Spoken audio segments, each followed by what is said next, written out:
बिस्मिल्लाहिर्रहमानिर्रहीम। अस्सलाम वालेकुम। मेरा नाम मुश्ताक है और आज मैं आपके सामने पावर पॉइंट के क्रैश कोर्स के सिलसिले में चौथी वीडियो के हवाले से हाजिर खिदमत हूँ।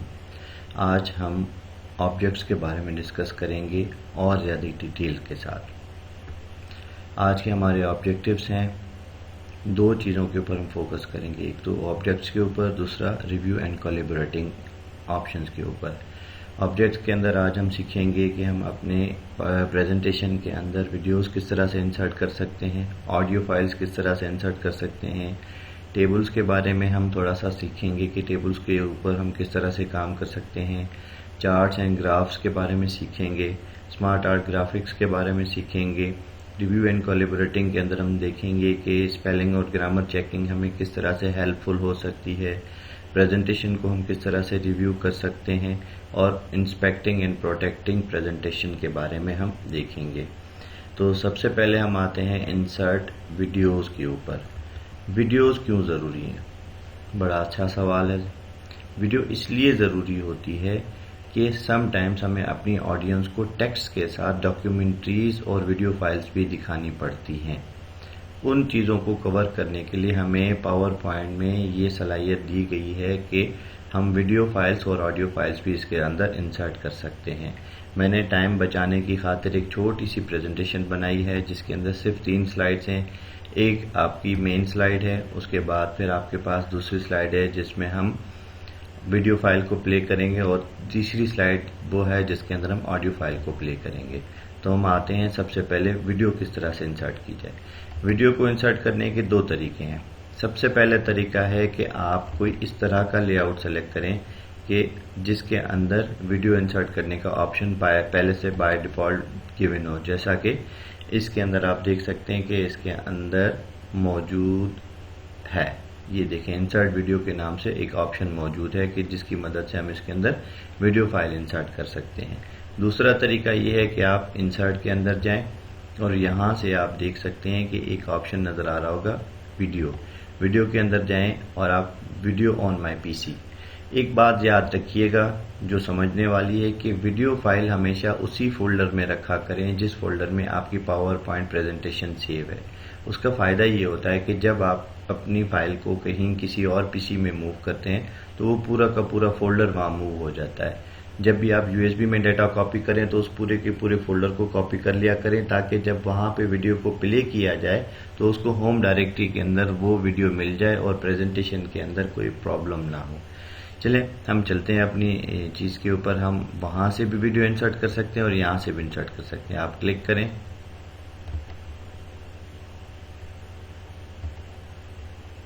वर्क ऑफलाइन को क्लिक करें। यहाँ से हम जहाँ पे हमने वीडियो फाइल्स रखी हैं उस पाथ पे जाएंगे। मैं चूँकि वर्चुअल मशीन पे काम कर रहा हूँ इसलिए मैं अपने रिसोर्सेज को एक जगह साथ रखता हूँ। यहाँ पे आप देखेंगे कि मेरे पास एक वीडियो है जिसका नाम है हज 2019 इमोशनल सीन्स। मैं उस वीडियो को यहाँ पे इंसर्ट कर देता हूँ। आप यहाँ देख सकते हैं कि पावर पॉइंट ने बड़ी इंटेलिजेंट के साथ इसको बिल्कुल फिक्स कर दिया है उस प्लेस होल्डर के अंदर जिस प्लेस होल्डर के अंदर हमने इसको रखना था। अगर हम ऐसा ना करते तो क्या होता? मिसाल के तौर पे मैं एक नई स्लाइड बनाता हूँ बिल्कुल एंड में, और उस स्लाइड के जो लेआउट है वो लेआउट बिल्कुल मैं ब्लैंक रखता हूँ। अब यही काम मैं दोबारा करता हूँ। इंसर्ट के अंदर गया, वीडियो के अंदर गया, वीडियोज ऑन माई पीसी किया, उसी वीडियो फाइल को मैंने यहाँ से उठा लिया।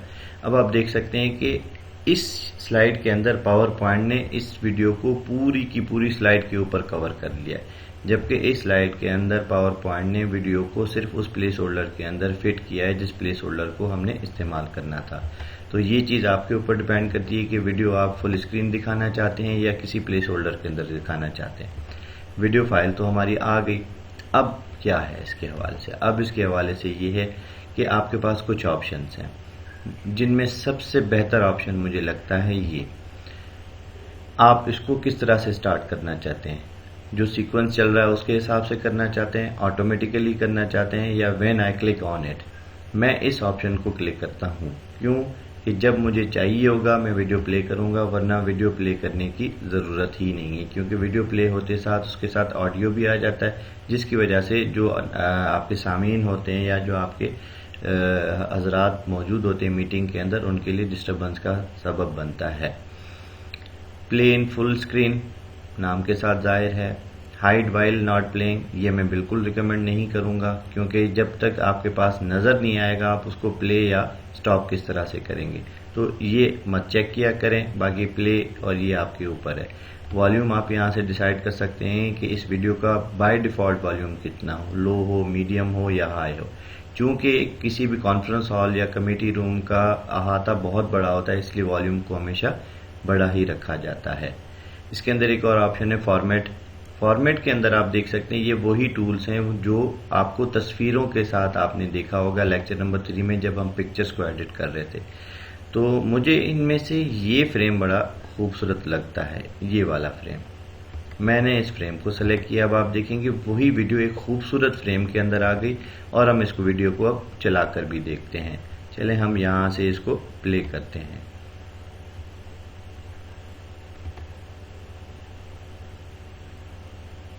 अब आप देख सकते हैं कि यही वीडियो एक बहुत खूबसूरत अंदाज से आपके सामने उस छोटे से फ्रेम के अंदर आ रही है, जिसको हमने फॉर्मेट के ऑप्शन के अंदर जाके ऐड किया था। तो इस तरह से वीडियो है। वीडियो के अंदर एक और ऑप्शन भी इस्तेमाल होता है, ट्रिम वीडियो।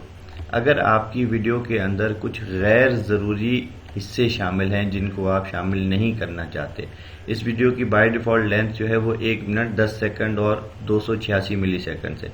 अगर आप चाहते हैं कि इस वीडियो को सिर्फ और सिर्फ इस अहाते के दौरान ही जो टाइमिंग आप सेलेक्ट करें चलना चाहिए, बाकी वीडियो डिलीट हो जानी चाहिए, तो आप क्या करेंगे, इसको सिलेक्ट करके ओके करेंगे। तो इस वीडियो का जो दौरानिया हो जाएगा, एक तो कम हो जाएगा और दूसरा सिर्फ उसी स्पेसिफिक टाइम पीरियड के अंदर उस वीडियो का चलना शुरू हो जाएगा, बाकी हिस्सा इसका ऑटोमेटिकली ख़त्म हो जाएगा।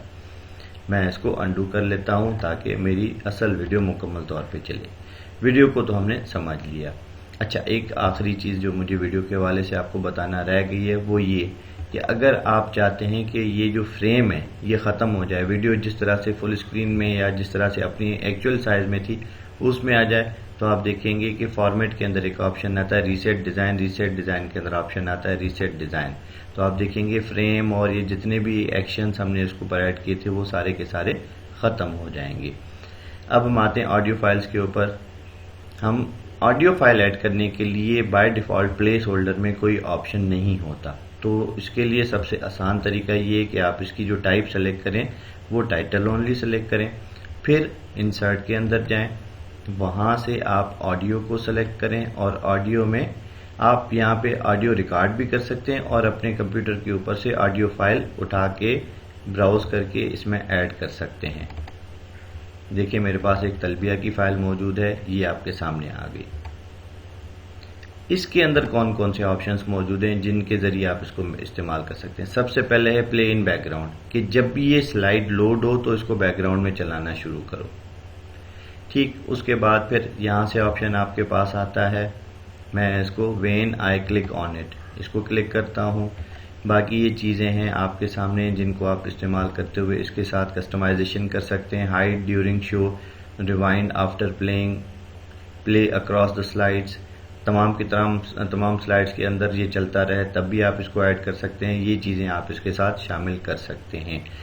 ट्रिम वीडियो की तरह ट्रिम ऑडियो का भी ऑप्शन इसके अंदर मौजूद है कि ऑडियो फाइल में से आपने सिर्फ और सिर्फ ज़रूरी हिस्सा जो ऑडियंस को सुनाना है वो ही शामिल करना चाहते हैं, तो बगैर किसी थर्ड पार्टी टूल के इस ऑडियो क्लिप में से सिर्फ उतना ही हिस्सा ट्रिम करके अपने ऑडियंस तक पहुंचा सकते हैं। फॉर्मेट के अंदर एक और ऑप्शन आता है जो मुझे खुद ज़ाती तौर पे बेहद पसंद है, वो है चेंज पिक्चर। आप बाय डिफ़ॉल्ट देखेंगे जब मैं इसको चलाता हूँ तो आपको ये चीज़ नज़र आ जाएगी। यहाँ पे देखेंगे एक स्पीकर का आइकन बनकर आ जाता है। ये काफ़ी ऑकवर्ड किस्म का आइकन है जो ना तो इसका कोई मतलब बनता है ना कोई एक अच्छा सोबर किस्म का आइकन है। हम क्या करेंगे, इस आइकन को क्लिक करके चेंज पिक्चर में जाएंगे, फ्रॉम फाइल करके हमने कुछ इमेजेस नेट से लिए हुए हैं ताकि हमें आसानी हो और हम चाहते हैं कि इसकी कोई एक खूबसूरत किस्म की रिप्रेजेंटेशन आ जाए। हम जनाबे वाला उन इमेजेस को देखते हैं यहाँ से। मैं चाहता हूं कि ये वाला जो इमेज है या ये वाला इमेज ये उस स्पीकर की जगह आ जाए, लेकिन बदकिस्मती ये कि बहुत छोटा है। क्योंकि ये इमेज HD क्वालिटी में है तो आप इसको जितना बड़ा करेंगे उतना बड़ा हो सकता है। इसको साइज़ का कोई मसला नहीं है, रेजोल्यूशन का कोई मसला नहीं है। तो आप अगर अच्छी क्वालिटी वाला इमेज HD क्वालिटी का इमेज इसके साथ अटैच करेंगे तो वो इमेज क्वालिटी की वजह से ख़राब नहीं होगा और ज़्यादा खूबसूरत लगेगा। अब हम ज़रा इसको प्ले करते हैं। माई पाक solutions working with multimedia video and audio files. ये वीडियो वाला पेज है या उसकी स्लाइड है, हम इसको स्किप करके यहाँ पर आते हैं। जैसे ही हम इसके ऊपर आएंगे आप देखेंगे ऑडियो फाइल प्ले होना शुरू हो जाएगी। अब आप देख सकते हैं कि इसके अंदर तलबिया प्ले हो रही है और तलबिया फाइल आपके सामने यहाँ पे चलना शुरू हो जाएगी। उस आइकन की जगह ये तस्वीर लोड हो गई। आप चाहते हैं कोई और तस्वीर आए तो आप इसी तरह फॉर्मेट में जाएंगे, चेंज पिक्चर के अंदर जाएं। आप यहाँ से फ्रॉम फाइल करके आप अगर ये वाला निशान लगाना चाहते हैं या ये वाली फाइल लगाना चाहते हैं तो आप कर सकते हैं, लेकिन फिर देखें उसकी साइज़ बहुत छोटी है तो आप इस साइज़ को अपनी मर्जी से सेट कर सकते हैं। ये देख सकते हैं ये भी उसी तरह से ही काम करेगी जिस तरह से आपने उसको किया था। मज़ीद जो ऑप्शंस हैं आप उसको सेल्फ बेसिस पे एक्सप्लोर करें, इंशाअल्लाह ताला अज़्ज़वजल आपको बहुत सारी चीज़ें आसानी के साथ समझ आ जाएंगी। ये दो मेन टॉपिक्स हमारे कवर हो गए, इंसर्टिंग वीडियोस और इंसर्टिंग ऑडियोस। फिर हम आते हैं टेबल की तरफ। टेबल क्या है और क्यों इस्तेमाल होती है? टेबल बेसिकली एक रोज और कॉलम्स का कॉम्बिनेशन होता है जिसके अंदर आप अपनी डाटा को डिस्प्ले करते हैं ग्रिड व्यू के अंदर। ठीक है, टेबल को बनाने का तरीका बहुत आसान है। एक तरीका तो ये है कि आप इंसर्ट के अंदर जाएं, टेबल इंसर्ट करें, जैसे हम पिछले वीडियोस में देख चुके हैं उस तरह से भी कर सकते हैं। दूसरा है लेआउट में जाके आप इसमें से कोई भी ऐसा लेआउट सेलेक्ट करें जिसमें टेबल बनाई जा सकती है। आमतौर पे टाइटल और कंटेंट सबसे बेस्ट होता है। आप यहाँ पे जाके इसको जैसे ही क्लिक करेंगे ये आपसे नंबर ऑफ कॉलम्स और नंबर ऑफ रोज पूछेगा। मैंने कहा कि जनाब वाला इसके अंदर मुझे 5 कॉलम चाहिए और 5 ही रोज चाहिए, तो आप जैसे इंसर्ट करेंगे तो आप देख सकते हैं आपके सामने एक टेबल बन गई है जिसके अंदर खाली रोज हैं। ये जो आपको हॉरिजॉन्टल स्ट्रक्चर नजर आ रहा है इसको रो कहा जाता है और जो वर्टिकल स्ट्रक्चर नजर आ रहा है इसको कॉलम कहा जाता है। जब एक रो और कॉलम आपस में मिलते हैं तो ये जो आपके सामने स्पेस नजर आ रही है इसको सेल कहा जाता है। तो हम क्या करेंगे, जो ऊपर वाली टॉप रो है उसको हेडिंग रो कहा जाता है। यहाँ पे हम क्या करेंगे, अपना डाटा टाइप करना शुरू करेंगे।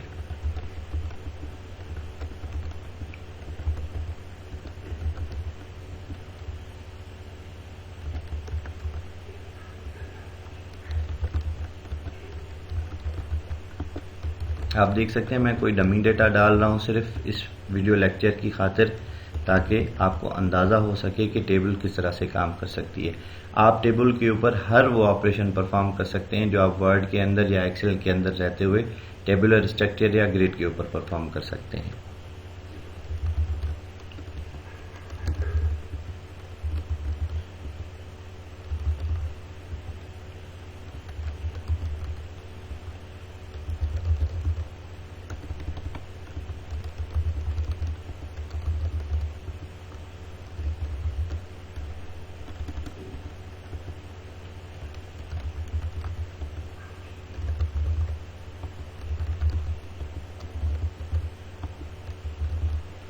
आप उसको फॉर्मेट भी कर सकते हैं। मिसाल के तौर पे मैं चाह रहा हूँ जो मेरी हेडिंग रो है ये सेंटर अलाइन हो जाए, तो आप यहाँ से जाके इसको सेंटर अलाइन भी कर सकते हैं।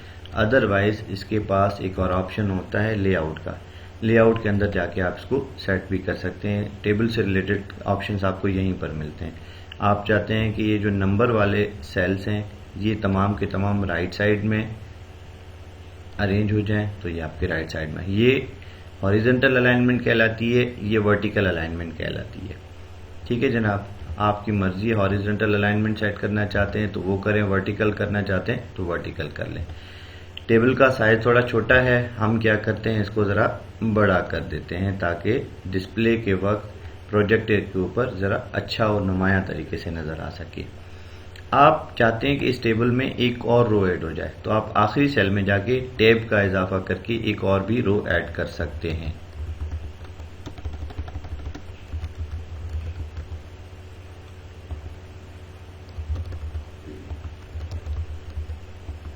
अब आप देख सकते हैं कि टेबल की फॉर्मेटिंग बिल्कुल भी ख़राब नहीं हुई, जबकि हमने इसके अंदर नई रो ऐड की है।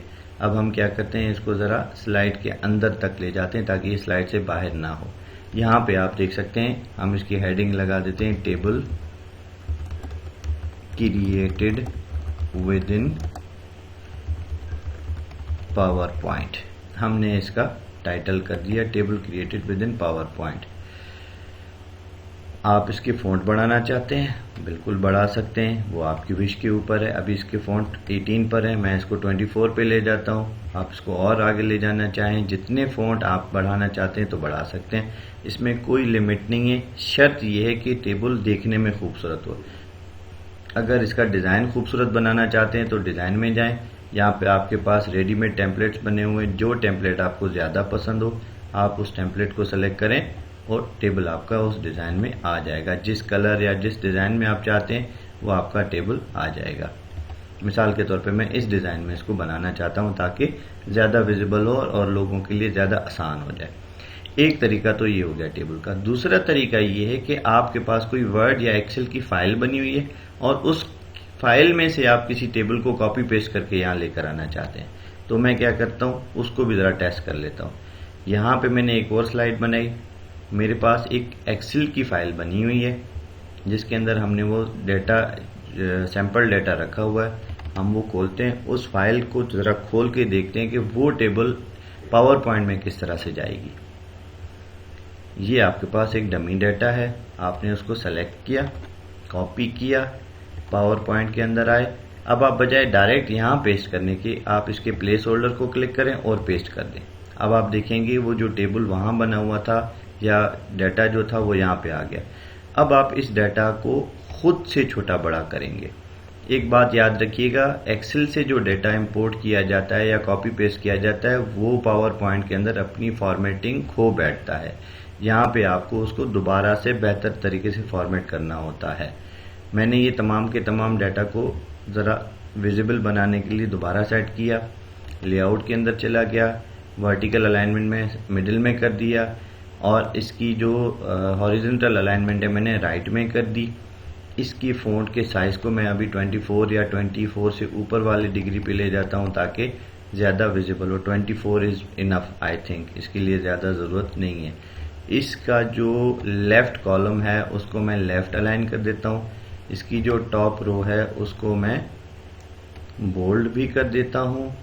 अच्छा, अब डिज़ाइन के अंदर जाके मैं इसके लिए कोई खूबसूरत डिज़ाइन भी सेलेक्ट कर लेता हूँ ताकि मुझे ये प्रेजेंट करने में आसानी हो। मिसाल के तौर पे ये वाला डिज़ाइन बड़ा अच्छा है क्योंकि इसके अंदर रोज़ और कॉलम्स भी नज़र आ रहे हैं। नहीं तो आप अपनी मर्ज़ी से कोई सा भी डिज़ाइन सेलेक्ट कर सकते हैं जो आपको पसंद हो। फॉर एग्ज़ाम्पल ये वाला डिज़ाइन भी ठीक है, लेकिन ये डिज़ाइन बहुत ज़्यादा डार्क है।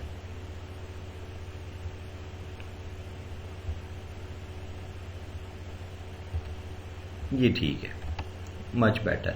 डाटा विजिबल हो रहा है कि यहाँ पे क्या लिखा हुआ नज़र आ रहा है।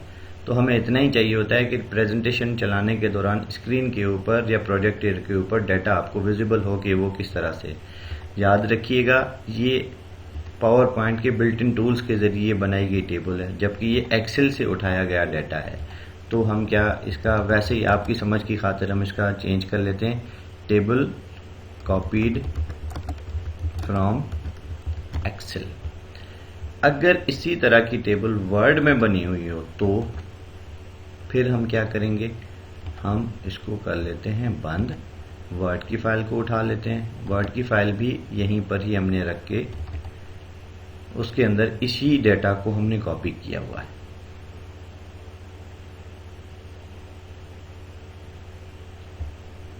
आप इस टेबल को करें कॉपी और प्लेस होल्डर को यहाँ पे सेलेक्ट करके और पेस्ट कर लें। अब आप देखेंगे टेबल आपके स्लाइड के अंदर पेस्ट हो गई, लेकिन एक्सेल के मुकाबले में कदरे बेहतर फॉर्मेटिंग में हुई है। तो ये फ़र्क आपके जहन में होना चाहिए कि जब आप कोई डाटा कोई टेबल वर्ड से उठाते हैं तो वो पावर पॉइंट फ्रेंडली होता है, जबकि आप एक्सेल से कोई डाटा उठाते हैं तो वो इतना पावर पॉइंट फ्रेंडली नहीं होता। तो बी केयरफुल, ऐसा ना हो कि आप मुझे मेरे बारे में कहें कि सर ने तो हमें ये बताया था लेकिन यहाँ पे तो कुछ और नज़र आ रहा है। तो इन चीज़ों को ज़रा जहन में रखिएगा कि जब आप दूसरे किसी सॉफ्टवेयर से डाटा माइग्रेट करते हैं, चाहे कॉपी करके ले आएँ या इम्पोर्ट करके ले आएँ, तो फॉर्मेटिंग के इश्यूज़ बिल्कुल आते हैं। उन तमाम इश्यूज़ को जहन में रखते हुए आप अपने तमाम कामों को सरअंजाम दे सकते हैं। एक बड़े खूबसूरत अंदाज में आपके पास आ गई। अब हम इसको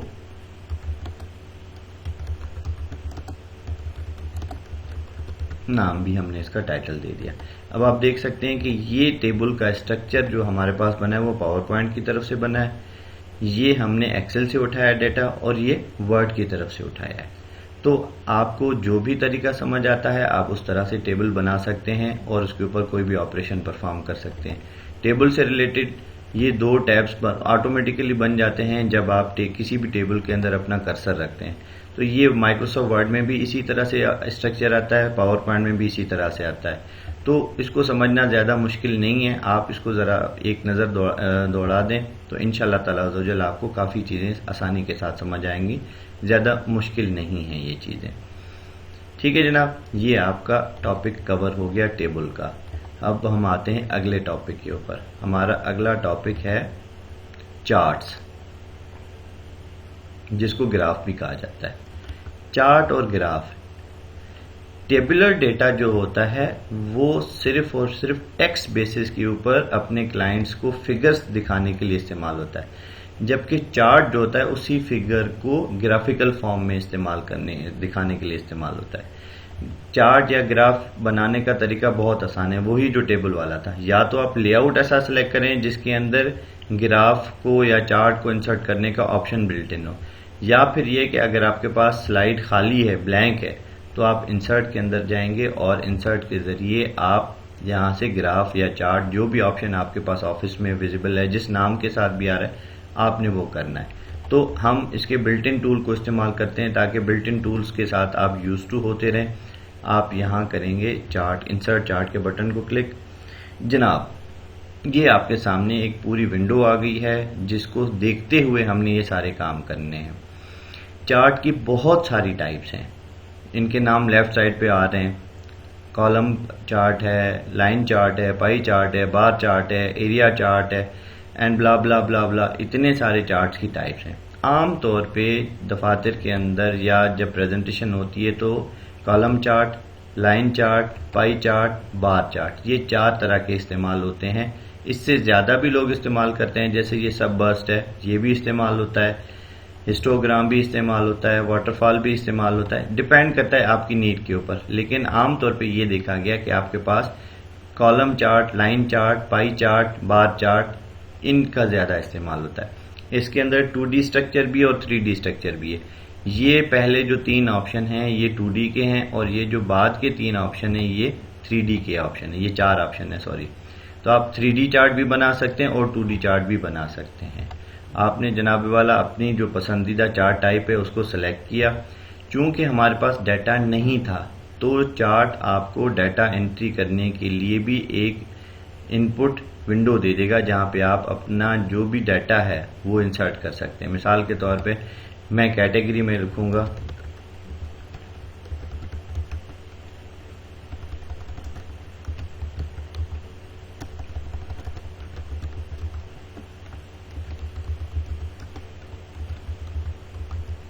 ये चार कैटेगरीज है मेरी और ये सीरीज है।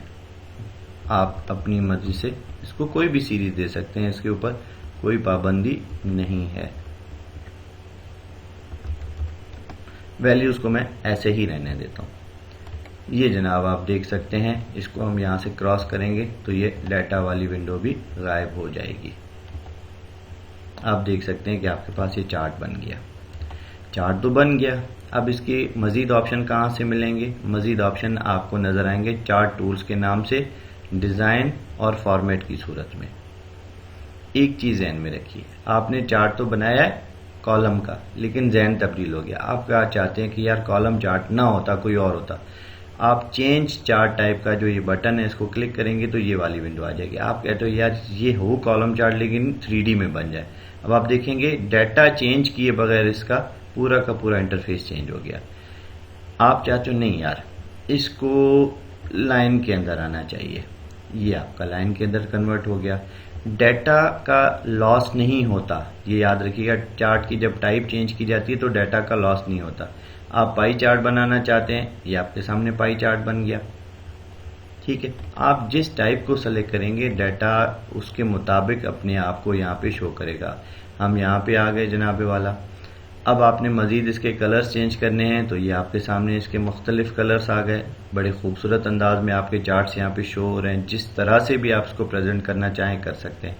चार्ट के कलर्स चेंज करना चाहते हैं, ये कलर्स की थीम्स हैं।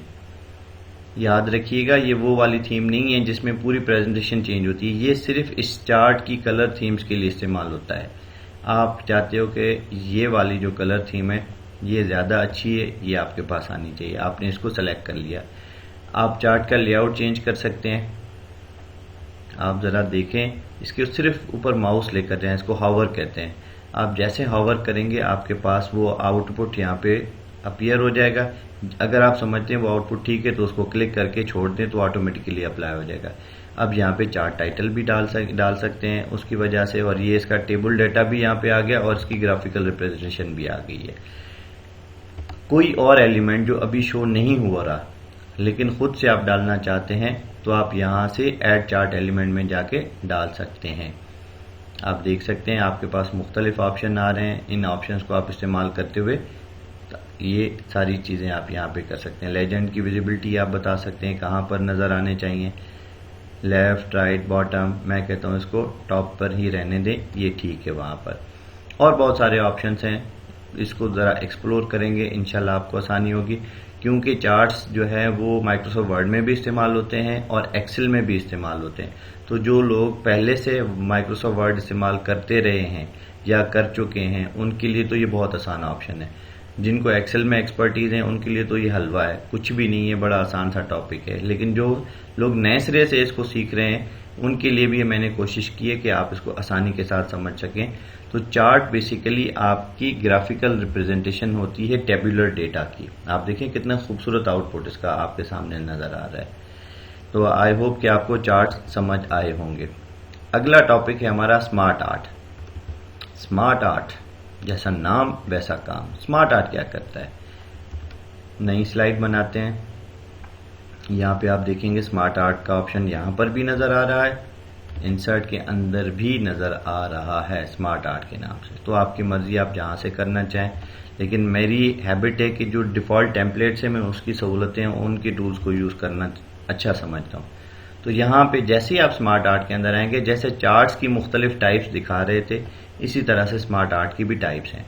स्मार्ट आर्ट बेसिकली शेप्स को ही इस्तेमाल करके लेकिन खूबसूरत तरीके से और प्रेजेंटेबल वे में मुख्तलिफ चीज़ें समझाने के लिए इस्तेमाल होता है।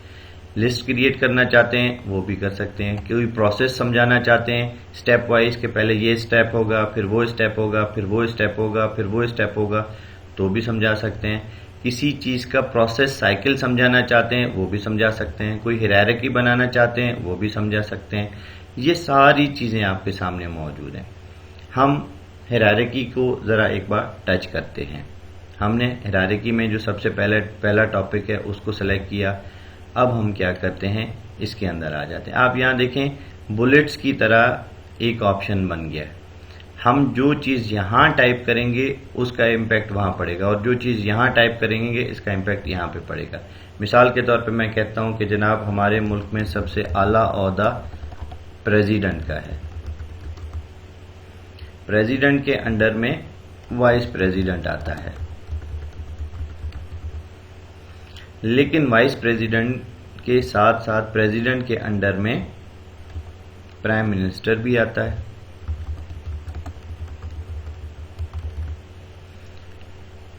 अब ये दोनों मेरे किसी काम के नहीं हैं क्योंकि एक मुल्क में एक ही प्राइम मिनिस्टर होता है। तो मैं इन दोनों के प्लेस होल्डर के ऊपर या लाइन के ऊपर क्लिक करके डिलीट कर दूंगा। अब प्राइम मिनिस्टर के नीचे कौन होता है, आप जैसे वहां पे एंटर करेंगे तो इसके साथ इस लेवल का एक और टैब ऐड हो जाएगा, लेकिन इसके लेवल का नहीं है। तो अगर आपको याद हो तो हमने पिछले लेक्चर में टैब बटन के जरिए इंडेंट्स आपको ऐड करना समझाए थे। बुलेट्स के अंदर भी स्पेसिंग है, तो यहाँ पे आप जैसे ही टैप करेंगे तो ये इसकी सब कैटेगरी के अंदर शामिल होगा। अब हम क्या करेंगे, यहाँ पे लिखते हैं foreign minister, home minister, finance minister,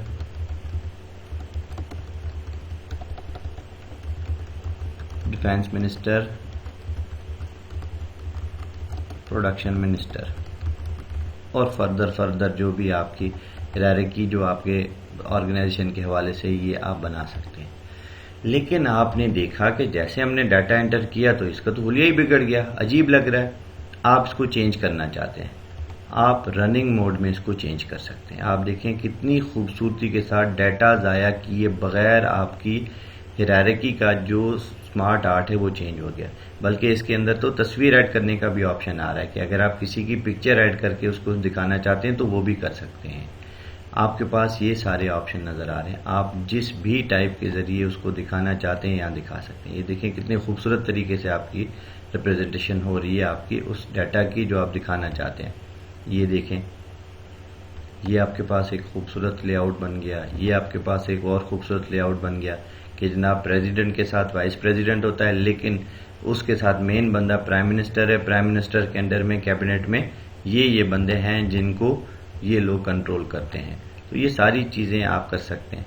अच्छा, एक चीज़ और आपने देखी होगी, मैं वक्तन फ़वक्तन यहाँ पर स्पेलिंग वगैरह भी ठीक करता जा रहा हूँ, लेकिन अगर इस तरह का कोई चीज़ ना हो, आपके जहन से उतर जाए, तो ये भी हम आगे डिस्कस करेंगे कि स्पेलिंग मिस्टेक्स को हम किस तरह से कवर कर सकते हैं। लेट्स सी, आई होप कि आपको स्मार्ट आर्ट का ये तरीका समझ आ गया होगा। बाकी ये सारे ऑप्शंस हैं, ये देखें डिज़ाइन के अंदर आप जाएंगे, आप इसके कलर्स चेंज कर सकते हैं। ये कलर आपके चेंज हो जाएंगे इसके अंदर, इसकी जो स्टाइल्स हैं वो आप चेंज कर सकते हैं। इनकी बहुत सारी प्रॉपर्टीज़ जो आपको नज़र आ रही हैं आप इसके अंदर ऐड कर सकते हैं। एक और चीज़ कि मैंने इसके अंदर जो सब ऑर्डिनेट ऐड किया था वो यहाँ से ऐड किया था, यही काम आप यहाँ से ऐड शेप के ऑप्शन के ज़रिए भी कर सकते हैं। आप ज़रा इसको देख लीजिएगा, add shape after, add shape before, add shape above, add shape below, add assistant.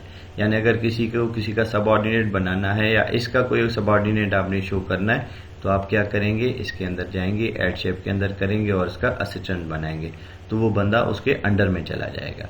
तो ये एक तरीका है, आप अपने स्मार्ट आर्ट के ज़रिए अपनी ऑर्गेनाइजेशन से रिलेटेड या अपनी किसी भी बिजनेस एक्टिविटी से रिलेटेड एक खूबसूरत किस्म की एक्टिविटी जनरेट करके इसमें दिखा सकते हैं। इन्फॉर्मेटिक्स के ज़रिए आप उसको बता सकते हैं। जनाब, अब हमारी बारी आती है स्पेलिंग एंड ग्रामर की। जैसा हम थोड़ी देर पहले डिस्कस कर चुके थे कि टाइपिंग के दौरान अक्सर औकात हमसे गलतियां हो जाती हैं। उन गलतियों को दुरुस्त करने का एक तरीका तो ये है कि आप फ़ौरन से उस गलती को पकड़ें, उसके ऊपर राइट क्लिक करें और राइट क्लिक करने के बाद जो करेक्ट ऑप्शन है उसको आप यहाँ से ऐड कर लें। लेकिन अगर आप भूल जाते हैं काम के दौरान या किसी भी चीज़ की वजह से, या स्पेलिंग मिस्टेक नादानिस्ता तौर पे हो गई लेकिन कुछ भी इशू हुआ, देन व्हाट, इसको फिर किस तरह से ठीक करें? उसको ठीक करने का तरीका है कि आप अपने कीबोर्ड से F7 का बटन प्रेस करें। जैसे ही आप F7 का बटन प्रेस करेंगे, बाय डिफ़ॉल्ट माइक्रोसॉफ्ट ऑफिस की कोई भी प्रोडक्ट हो, आपके पास वर्ड हो, एक्सेल हो, पावर पॉइंट हो, ये तीन मेजर फील्ड्स हैं, आउटलुक के अंदर भी ये काम करता है। F7 automatically spelling and grammar checking का ऑप्शन इनेबल कर देता है। हर ऑफिस के अंदर इसका इंटरफेस अलग होता है। ऑफिस 2007 के अंदर थोड़ा सा डिफरेंट है, 10 में अलग है, 13 में अलग है, 16 और उसके बाद वाले जो जितने भी इंटरफेसेस हैं उनमें कदरे एक जैसा है। अब हमने जैसे ही F7 प्रेस किया तो आप देख सकते हैं कि आपके पास आपको बता रहा है कि आपका ये जो लफ्ज़ है ये गलत लिखा हुआ है, इसकी सही स्पेलिंग है ये, या इसके अलावा बाकी भी ऑप्शन आपको देगा। अगर आप समझते हैं कि आपकी ये गलती नहीं है तो आप इसको इग्नोर वंस करें, और दूसरा अगर आप कह रहे हैं कि ये गलती जहाँ जहाँ है उसको ना पकड़ो, इग्नोर ऑल कर दो। अगर आप समझते हैं कि ये स्पेलिंग ठीक है लेकिन ये इंग्लिश लैंग्वेज के अंदर वर्ड ऐड नहीं है, तो आप कस्टम डिक्शनरी के अंदर इसको ऐड कर सकते हैं, तो ये दोबारा कभी भी एरर नहीं आएगा। लेकिन अगर आप चाहते हैं नहीं इसको चेंज होना चाहिए, तो आप चेंज करें या चेंज ऑल कर लें। चेंज सिर्फ इस इंस्टेंस को चेंज करेगा, जबकि चेंज ऑल इस पूरी प्रेजेंटेशन के अंदर जहां जहां ये लफ्ज इस स्पेलिंग के साथ आ रहा होगा उसको चेंज कर देगा। तो मैं फिलहाल इसको चेंज कर देता हूं। आप देख सकते हैं कि यहाँ पे चेंज हो गया। अब ये लफ्ज है तलबिया, इसने ये लफ्ज पकड़ लिया है।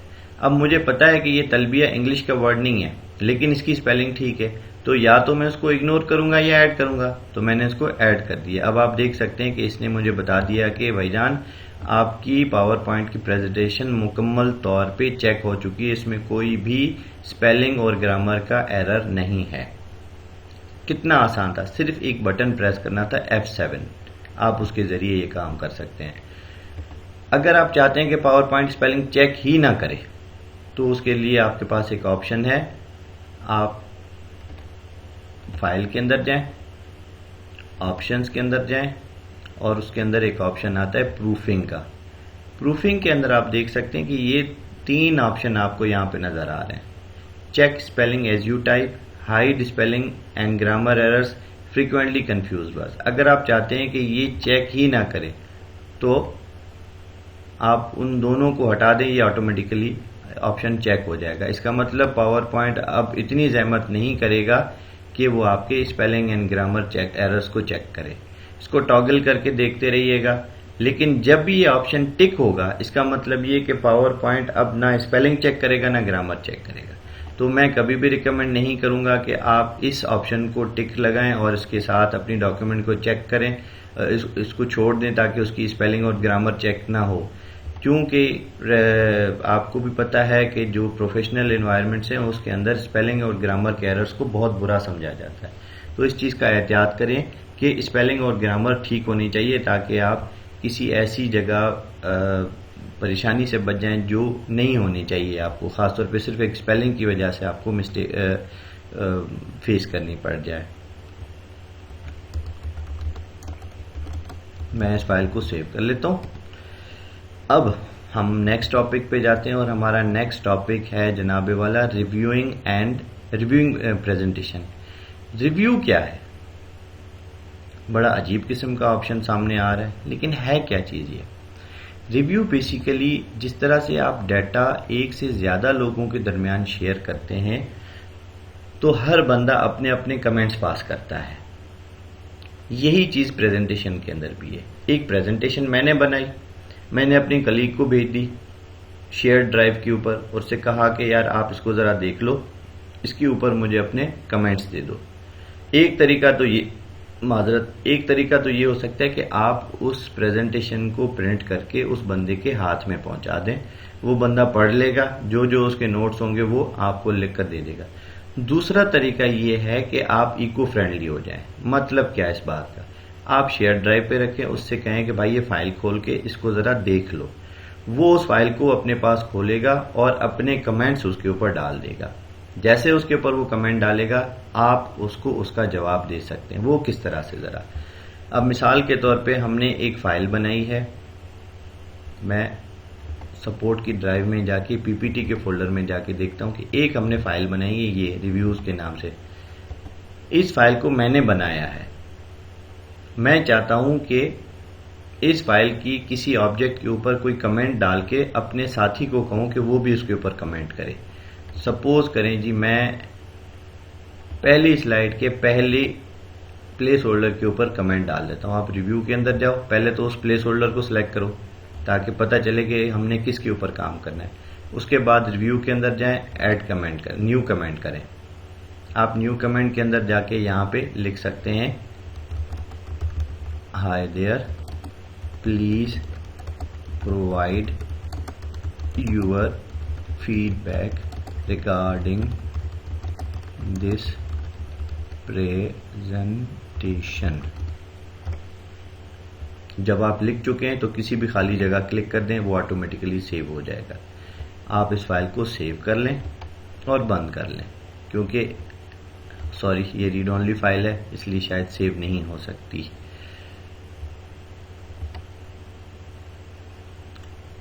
चलें इस चीज़ को ज़रा हम वैसे ज़बानी समझा देते हैं आपको। यही फाइल जब दूसरा बंदा अपने कंप्यूटर पर खोलेगा, इसी तरह से उसके सामने ये ऑप्शन आएगा, वो इसी तरह से उसको खोलेगा। जब वो किसी भी ऑब्जेक्ट को क्लिक करके न्यू कमेंट के ऊपर जाएगा तो उसको भी इसी तरह से इंटरफेस मिल जाएगा और इसी तरह से ही वो अपने कमेंट्स यहाँ पे डाल सकता है। जब आपके कमेंट्स इसके अंदर ऐड हो जाएं तो आप कैसे कंपेयर करेंगे कि कौन से कमेंट ऐड हुए और कौन से कमेंट ऐड नहीं हुए?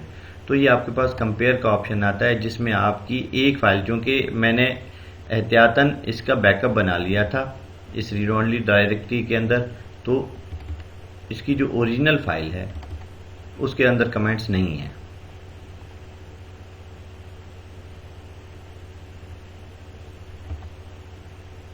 आई थिंक फाइल सेव नहीं है, इस वजह से इस कमेंट को यहाँ पे नहीं करता। वरना आमतौर पे जब आप कमेंट को क्लिक करते हैं तो यहाँ पे इस एरिया में आपको वो डिफरेंस शो कर देता है कि इस फाइल की जो कमेंट्स यहाँ मौजूद हैं ओरिजिनल फाइल के मुकाबले में कहाँ डिफरेंसेस है, कोई नई चीज़ ऐड हुई है, कोई नई चीज़ ऐड नहीं हुई, वो सारी चीज़ें यहाँ पर आती है। तो रिव्यू एक बेहतरीन ऑप्शन है। अभी मैं माजरत चाहता हूँ आपसे कि वो जो शेयर ड्राइव है वो रीड ओनली थी, इसलिए इस पर फाइल सेव नहीं हो सकती थी, वरना अगर ये फाइल रीड ओनली ना होती तो मैं आपको दूसरे यूज़र से लॉगिन होकर भी बता देता कि उसके कमेंट्स कैसे ऐड होंगे। लेकिन जब भी वो बंदा ऐड करेगा वो कमेंट आपके यहाँ इस तरह इसी विंडो में शो होंगे, इसी इसके साथ उसके अपने नाम के साथ। ये आपका कमेंट का सेक्शन इस तरह से होगा। ये ऑप्शन आम तौर पे एक एवरेज यूज़र इस्तेमाल नहीं करता। ये उस जगह पे होता है जहाँ पे कोलैबोरेटिव एनवायरनमेंट होता है, टीम वर्क होता है, कोई प्रोजेक्ट मैनेजमेंट होती है, कोई ऐसी असाइनमेंट होती है जिसपे मल्टीपल लोगों से इनपुट लिया जाए। लेकिन अगर बंदा सिंगल है और उसको इन चीज़ों से ज़्यादा नहीं है, किसी और से इनपुट नहीं लेना, या वो सेल्फ बेसिस पे उसको मेंटेन कर रहा है, तो ये कमेंट वाला ऑप्शन ज़्यादातर इस्तेमाल नहीं होता। बहरहाल ये एक चीज़ थी जो मैं चाहता था आपको समझा दूं, वो आपके सामने आ चुकी। उम्मीद है आप जब इसको अपने पास ट्राई करेंगे तो ये एरर नहीं आएगा। अब हमारा आखिरी ऑप्शन रिव्यू एंड कोलैबोरेटिंग के अंदर आखिरी ऑप्शन है इंस्पेक्टिंग एंड प्रोटेक्टिंग प्रेजेंटेशंस। जनाब ये क्यों इस्तेमाल होता है? ये इस्तेमाल होता है तब जब आपको ये शक पड़ जाए कि मैंने जो प्रेजेंटेशन बनाई है उसके अंदर कोई मसला तो नहीं है, कोई एरर तो नहीं आ गया, ऐसा तो नहीं है कि मेरी कोई पर्सनल इन्फॉर्मेशन इसके अंदर आ गई हो। क्योंकि जब आप अपनी फाइल ईमेल के थ्रू एक यूज़र से दूसरे यूज़र को भेजेंगे, हो सकता है वो आपकी पर्सनल इन्फॉर्मेशन को इस्तेमाल करते हुए उसको हैक कर दे, या कोई ऐसा कमेंट इसके अंदर रह गया हो जो कमेंट आप नहीं चाहते कि वो दूसरे यूज़र तक पहुंचे। तो उसके लिए सबसे आसान ऑप्शन होता है कि आप सबसे पहले उस फाइल को खोलें। मैं उसी ऑडियो और वीडियो की फाइल को खोल लेता हूँ, वो आपके सामने ज़्यादा आसान है, वो रीड ओनली भी नहीं है। तो हम उसको खोल लेते हैं।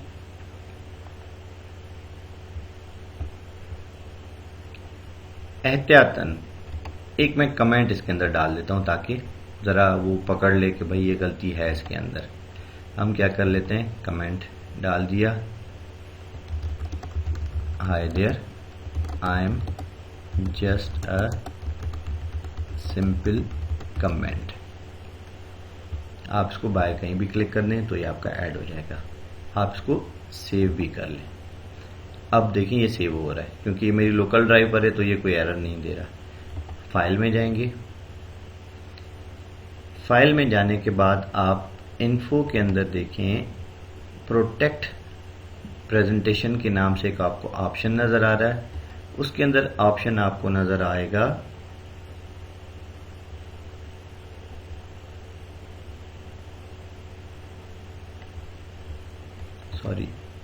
Check for issues. मैं माजरत चाहता हूँ, इंस्पेक्टिंग एलिमेंट्स के अंदर आप देखें चेक फॉर इश्यूज, इसके अंदर इंस्पेक्ट डॉक्यूमेंट का एक ऑप्शन नज़र आएगा। आप उसको क्लिक करें, जैसे क्लिक करेंगे ये विंडो आ जाएगी। आप इंस्पेक्ट के बटन को क्लिक करें, ये इसको थॉरोली देखना शुरू करेगा। अब देखें इसने 3 एरर पकड़े। ये कह रहा है कि ये 3 चीज़ें अपनी ठीक करें। कमेंट्स आप इसको ख़त्म करें, हमने एक बटन से क्लिक करके ख़त्म। आप प्रॉपर्टीज़ के अंदर कुछ ज़्यादा पर्सनल डाटा था उसको ख़त्म करें। ये एम्बेडेड डॉक्यूमेंट्स, अब आप गौर से देखें ये कह रहा है एम्बेडेड डॉक्यूमेंट, मैंने आपसे कहा था कि आपने जब वीडियो फाइल बनानी है तो वीडियो फाइल आपने उसी फोल्डर में रखनी है कि जो फोल्डर आपकी प्रेजेंटेशन का फोल्डर है। तो ये उस चीज का एरर दे रहा है।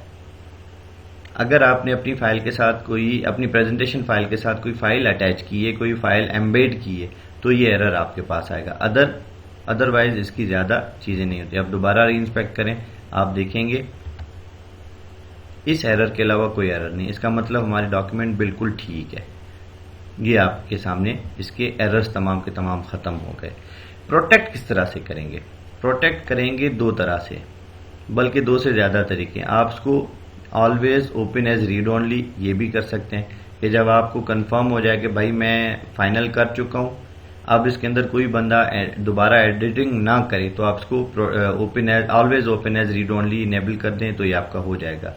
ये बात याद रखिएगा कि ये जो ऑप्शन मैं आपको बता रहा हूं ये आपको ऑफिस 2013 या उसके बाद वाले ऑप्शंस में मिलेंगे, या गालबन 2010 में भी ये ऑप्शन मौजूद है, लेकिन ऑफिस 2007 में ये चीजें मौजूद नहीं हैं।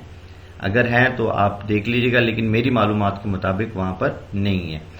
ठीक है जनाब, ऑलवेज ओपन रीड ओनली को क्लिक किया। उसके बाद यहाँ पे एक और ऑप्शन है मार्क एज फाइनल, ये भी आप कर सकते हैं। आप पासवर्ड लगाना चाहते हैं तो वो भी लगा सकते हैं।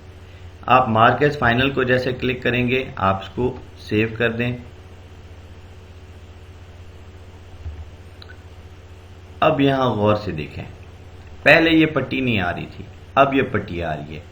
इस पट्टी का मतलब ये है कि जनाबे वाला जो इस प्रेजेंटेशन का ऑनर है वो कह रहा है कि मैंने ये प्रेजेंटेशन फाइनल कर ली है, अब इसको एडिट करने की जरूरत नहीं है। लेकिन फिर भी अगर आप एडिट करना चाहते हैं तो एडिट एनीवे के बटन को प्रेस करके इसको एडिटेबल बना सकते हैं।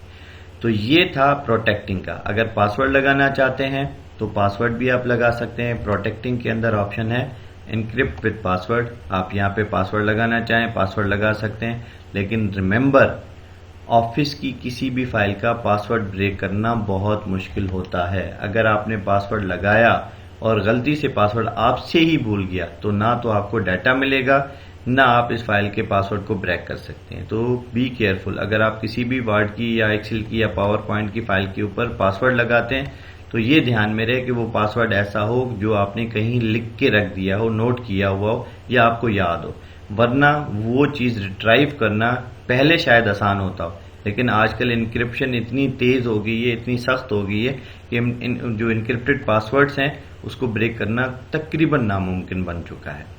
तो आई होप आपको ये आज का लेक्चर समझ आया होगा और आपने इससे कुछ फायदा हासिल किया होगा। मैं उम्मीद करता हूं कि आप हमारे साथ रहेंगे और हमारे चैनल को सब्सक्राइब करेंगे, क्योंकि यही एक तरीका है हमारी हौसला अफजाई का। और मैं चाहता हूं कि आप हमारी हौसला अफजाई करें ताकि हम ज्यादा से ज्यादा और अच्छे सॉल्यूशंस आप तक पहुंचा सकें। आपकी तवज्जो का बहुत शुक्रिया। दुआओं की दरख्वास्त। अस्सलाम वालेकुम व रहमतुल्लाहि व बरकातुहू।